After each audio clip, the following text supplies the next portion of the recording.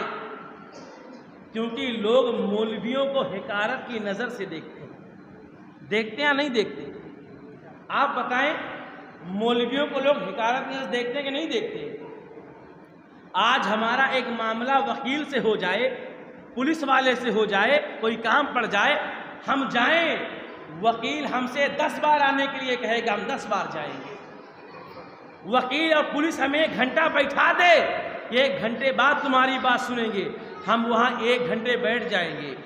اور اگر امام صاحب کے پاس چلے جائیں، کہتے ہیں امام صاحب فاتحہ کرنا ہے، امام صاحب بولے چلو ہم آتے ہیں، اگر انہیں آنے میں 10 منٹ کا لیٹ ہو جائے نا تو آدمی سینے پہ سوار ہو جاتا ہے، گھٹکی دبانے کے لیے تیار ہو جاتا ہے.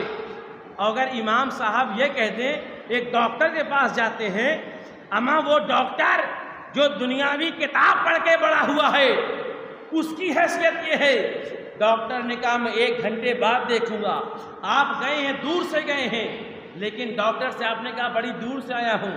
اس نے کہا نہیں میں 1 گھنٹے بعد دیکھوں گا. آپ لوٹ آئیں گے، 1 گھنٹے بعد جائیں گے.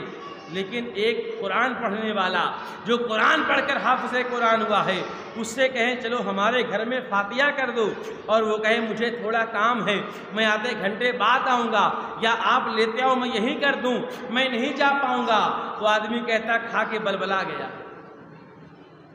کھا کے بلبلا گیا ہے. ارے جو دنیاوی کتاب پڑھ کے ڈاکٹر بنا ہے اس کی یہ عزت ہے، جو قرآن پڑھ کر عالم دین بنا ہے اس کی یہ عزت ہے. تو مسلمان پریشان ہوگا یا نہیں ہوگا؟ ایک وکیل کے بیٹھانے پہ ہم بیٹھ جاتے ہیں، پولیس کے بیٹھانے پہ بیٹھ جاتے ہیں، لیکن امام کے کہنے پہ ہم 10 منٹ نہیں بیٹھ پاتے ہیں. تو ہماری زندگی برباد ہوگی یا نہیں ہوگی؟ ہمارے گھر سے برکتیں غائب ہوگی یا نہیں غائب ہوگی؟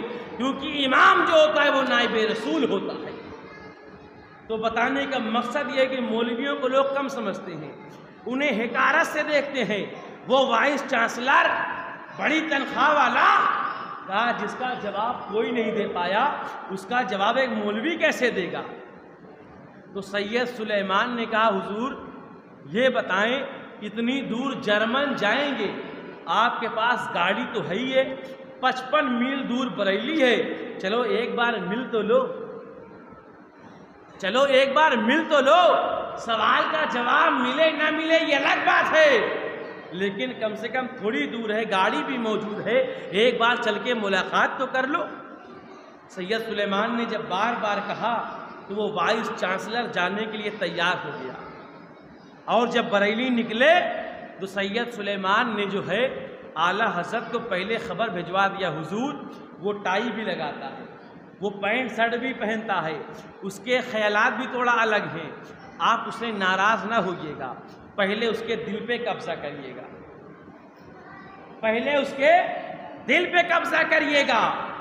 آپ نے فرمایا ٹھیک ہے میں تھوڑا نرمی کروں گا. اور جب یہ وائس چانسلر پہنچے بریلی تو عصر کی اذان ہو گئی تھی، عصر کی اذان ہو گئی تھی. اور اعلیٰ حضرت وضو کر کے اٹھے تھے اور وضو کا پانی ابھی تر و تازہ تھا، ہاتھ سے وضو کا پانی ٹپک رہا تھا، اسی وقت یہ لوگ پہنچ گئے۔ اور جب پہنچ گئے تو اذان کے بعد 15 منٹ کا ٹائم ہوتا ہے نا جماعت میں، ہوتا ہے کہ نہیں ہوتا؟ وضو کر کے اٹھے، یہ لوگ پہنچ کے سلام کیا، اعلیٰ حضرت نے سلام کا جواب دیا، جواب دینے کے بعد کہو کیسے آنا ہوا؟ اللہ، کہو کیسے آنا ہوا؟ کہا حضور ایک سوال کا جواب لینے کے لیے آئے ہیں۔ اللہ اللہ، اس کو محبت نے کہا، بریلی کے امام نے کہا، شاہ امام احمد رضا نے کہا بتاؤ تمہارا سوال کیا ہے؟ اللہ، کہا بتاؤ تمہارا سوال کیا ہے؟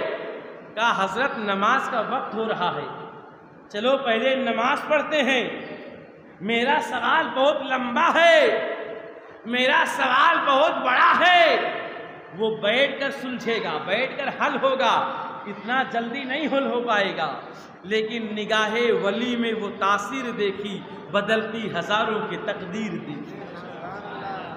اعلیٰ حضرت نے فرمایا ٹھیک ہے چلتے ہیں، لیکن تمہارا سوال کیا ہے؟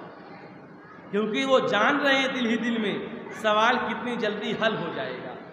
کہا حضور بڑا لمبا سوال ہے۔ کہا سوال تو کیا ہے بتاؤ میاں؟ اس نے کہا حضور میرا سوال یہ ہے، بتانا نہیں چاہ رہا تھا کیونکہ اسے وہ بہت بڑا سوال مان رہا تھا۔ کہا حضور میرا سوال یہ ہے، ابھی سوال پورا نہیں ہوا تھا۔ بریلی کے امام نے کہا تیرا سوال یہ ہے، اس کا جواب یہ ہے۔ اللہ، تیرا سوال یہ ہے، اس کا جواب یہ ہے۔ اور جب وائس چانسلر نے سنا تو اس کو مطمئن ہو گیا، ہاں ہاں میرے سوال کا جواب یہ ہے۔ تو دل ہی دل میں کہا اے بریلی کے احمد رضا، اب میرے سمجھ میں آ گیا ہے، جب بریلی کے احمد رضا کے علم کا حال یہ ہے تو مدینے والے کے علم کا حال کیا ہوگا؟ اے احمد رضا، تم نے میرے سوال کو حل نہیں کیا ہے، تم نے تو میرے دل کے وہ حل کر لیا ہے۔ تم نے جو ہے صرف میرے سوال کو حل نہیں کیا ہے، تم نے تو میرے دل کے مسئلے کو بھی حل کر دیا ہے۔ اللہ اللہ جا کر نماز پڑھتے ہیں اور اعلیٰ حضرت کے سیدائی بن جاتے ہیں۔ یہ ہے علم احمد رضا، یہ ہے علم احمد رضا۔ تو بتانے کا مقصد یہ ہے، اعلیٰ حضرت جان رہے تھے، انہیں معلوم تھا، انہیں پتا تھا کہ سوال کا جواب کتنی دیر میں حل ہو جائے گا۔ نگاہ ولی میں وہ تاثیر دیکھی، بدلتی ہزاروں کی تقدیر دیکھی۔